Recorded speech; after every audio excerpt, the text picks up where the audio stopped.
Salam damai dan sejahtera di dalam nama Tuhan Yesus Kristus. Kembali kita belajar mengenal Alkitab. Kita bersyukur karena kita diberikan kemampuan oleh Tuhan untuk membaca firman Tuhan, merenungkannya dan melakukannya dengan kekuatan dari Roh Kudus. Kembali kita menelusuri pengertian dan pemahaman kita mengenai Alkitab.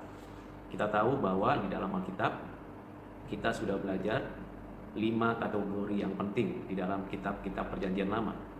Ada yang namanya Pentateuch, yang terdiri dari kitab Kejadian, Keluaran, Imamat, Bilangan, dan Ulangan. Kitab-kitab ini ditulis oleh Nabi Musa. Yang kedua adalah kitab-kitab yang berkaitan dengan kitab sejarah. Kitab sejarah memberikan kepada kita penjelasan mengenai apa yang terjadi dalam peristiwa-peristiwa sejarah yang berlangsung di dalam konteks zaman bagi bangsa Israel. Mulai dari kitab Yosua, kitab Hakim-Hakim, kitab Rut, 1-2 Samuel, 1-2 Raja-Raja, 1-2 Tawarik, kitab Esra, kitab Nehemia, dan tentunya ada juga kita menyebutkan kitab Ester. Jadi ini adalah kitab-kitab sejarah mulai dari Israel memasuki tanah Kanaan sampai dengan berdirinya kerajaan Israel. Orang Israel dibuang ke tanah atau ke negeri kerajaan Babelonia, sampai kembalinya orang Israel dari pembuangan dan adanya restorasi.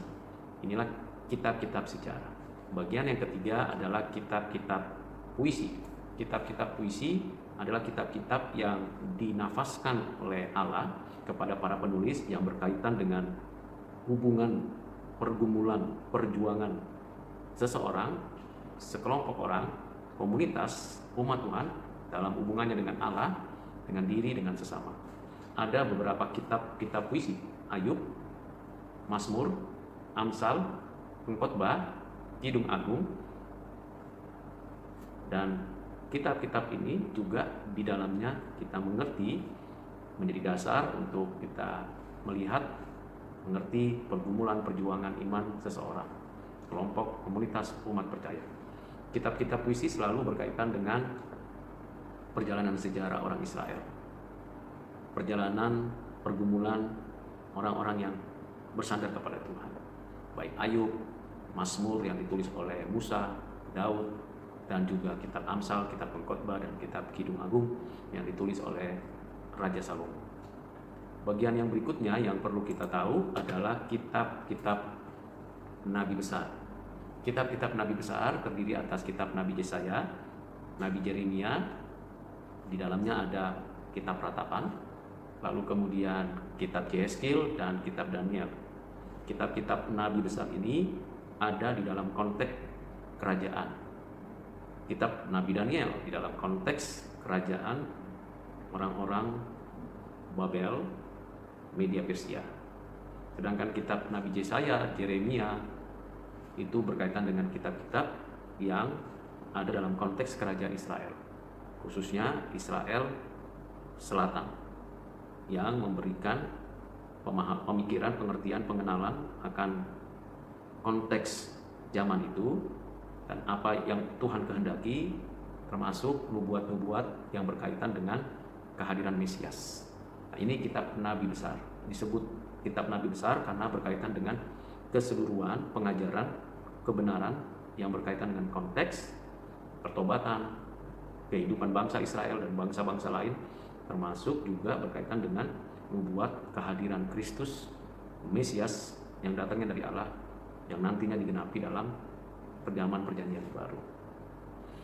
Berikutnya adalah yang kelima, kitab-kitab Nabi kecil. Artinya ini adalah firman Tuhan yang dinyatakan kepada penulis berkaitan dengan konteks zaman, konteks pergumulan, khususnya terhadap Israel yang memberontak, yang harusnya takut akan Tuhan, yang membawa bangsa itu harusnya mengerti rencana kehendak Allah. Yaitu kitab Hosea, Yoel, Amos, Obadya, Yunus, Mika, Nahum, Habakuk, Jefanya, Hagai, Zakaria, dan Maleaki. Nah, ini adalah kitab-kitab yang ada di dalam Perjanjian Lama yang sudah dikanon, sudah diterjemahkan dalam bahasa Yunani. kita mesti tahu keberlanjutannya dari kitab-kitab itu, dan kita mesti paham apa yang ada di dalam seluruh kitab Perjanjian Lama ini dengan cara membaca, merenungkannya, kisah-kisah yang ada di dalamnya. Selanjutnya kita akan melihat 5 kategori dari kitab-kitab Perjanjian Baru, yaitu 4 Injil: Matius, Markus, Lukas, Yohanes.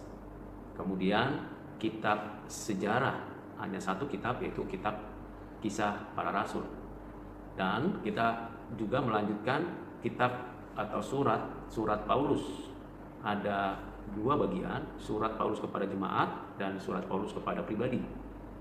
7 jemaat yang dikirimkan surat dari Paulus. Tentu surat-surat itu dinafaskan, dipimpin, dipenuhi, diinspirasikan oleh Roh Kudus, berkaitan dengan pengajaran, pengertian akan firman, kebenaran, Injil, dan pergumulan daripada jemaat, serta apa yang harus dipahami, dimengerti dari seluruh pengajaran mengenai keberadaan, kehadiran Kristus di dalam kehidupan berjemaat. Surat untuk jemaat Roma, jemaat Korintus, jemaat Galatia, jemaat Efesus, jemaat Filipi, dan jemaat Kolose, serta jemaat Tesalonika. Ada 2 jemaat yang Paulus tidak mendirikannya secara langsung, tetapi menuliskan surat kepada jemaat di Roma dan jemaat di Kolose. Namun semua surat-surat itu kalau kita baca secara teliti, maka kita bisa mengerti pengajaran-pengajaran yang mendalam, mendasar, berkaitan dengan iman, berkaitan dengan karakter, dengan sikap dan tindakan orang percaya di dalam konteks kehidupan orang Kristen di tengah-tengah zaman yang sudah dicemari dosa. Dan tentu kesaksian dari jemaat, dan tentu juga adalah berkaitan dengan bagaimana jemaat secara institusional dan secara pribadi menyatakan kesaksiannya di hadapan orang banyak, dan tentu kasih terhadap sesama. Sedangkan surat-surat Paulus kepada 3 pribadi, Titus, Filemon, dan juga 1 lagi kepada Timotius, itu menjadi surat-surat Paulus yang penting berkaitan dengan kehidupan seorang hamba Tuhan di tengah-tengah gereja di Efesus, di Pulau Kreta, atau di Kolose. Surat-surat ini sebagai surat penggembalaan sekaligus pengajaran agar pribadi lepas pribadi daripada penerima surat, Timotius, Titus, Filemon, tetap hidup di dalam kebenaran dan kasih yang dinyatakan Tuhan melalui Rasul Paulus. Selanjutnya yang berikut, yang keempat, adalah surat-surat umum yang ditujukan kepada umat Tuhan yang ada di berbagai tempat, di berbagai lokasi di Asia maupun di luar Asia. Seperti yang kita ketahui, ada surat Ibrani, surat Yakobus, surat 1-2 Petrus, surat 1-2-3 Yohanes, dan surat Yudas. Keseluruhan surat-surat itu memberikan kembali kepada kita ketika membaca dan merenungkannya berkaitan dengan pengajaran akan Kristus, gereja, dan kewaspadaan kita terhadap orang-orang jahat, nabi-nabi palsu, dan pengajaran-pengajaran yang menyesatkan. Terakhir, yang kelima adalah kitab Wahyu, yaitu kitab Apokalipta, kitab nubuatan, kitab yang menyatakan perjalanan sejarah secara utuh dan lengkap. Kitab-kitab Wahyu penuh dengan simbol, penuh dengan pemahaman yang sangat komprehensif. Tentu ketika membaca kitab Wahyu harus memperhatikan keseluruhan kitab Perjanjian Lama dan Perjanjian Baru agar kita tidak salah mengerti dan menafsirkannya dengan baik. Nah, itu keseluruhan kitab-kitab di dalam Perjanjian Lama dan Perjanjian Baru. Kita bersyukur karena seluruh kitab-kitab Perjanjian Lama dan Perjanjian Baru telah juga diterjemahkan dalam bahasa Latin oleh Bapak Santo Jerome sekitar abad ke-4 ke-5, di mana ada terjemahan dari kitab Perjanjian Lama dan Perjanjian Baru, tentu berdasarkan manuskrip yang ada, terjemahan yang ada, translasi yang ada, lalu diterjemahkan ke dalam bahasa Latin menjadi kitab yang bernama Vulgata. Jadi sudah ada kitab Vulgata di awal penerjemahan Alkitab. Dan nanti dilanjutkan kitab tadi diterjemahkan dalam bahasa Inggris, bahasa Jerman, bahasa Prancis, dan akhirnya ke seluruh dunia. Ada banyak kitab suci yang sudah diterjemahkan. Lebih dari 7.000 terjemahan Alkitab dari Perjanjian Lama dan Perjanjian Baru. Dalam rangka mengerjakan misi Tuhan, dalam rangka melakukan pemberitaan firman, pemberitaan Injil kepada berbagai suku bangsa. Nah, ini hal yang perlu kita ketahui. Jadi kita bersyukur karena kita sudah menerima kitab dalam bahasa kita, sehingga kita dengan kebaikan dari Tuhan kita bisa membaca satu ayat, satu bagian demi satu bagian secara menyeluruh. Kiranya apa yang saya jelaskan memberikan kepada kita untuk tekun membaca firman Tuhan. Dari kita membaca firman Tuhan, kita akan mendapatkan kekuatan, pengertian dan penyertaan Tuhan, dan kita menjadi saksi Kristus. Karena dasar firman Tuhan, inilah kita bisa bertindak dengan baik dan benar. Kiranya penjelasan singkat ini dapat menolong, mendorong, dan mengarahkan kita untuk tekun membaca firman Tuhan secara berkelanjutan, secara berurutan, dan setiap hari dilakukan.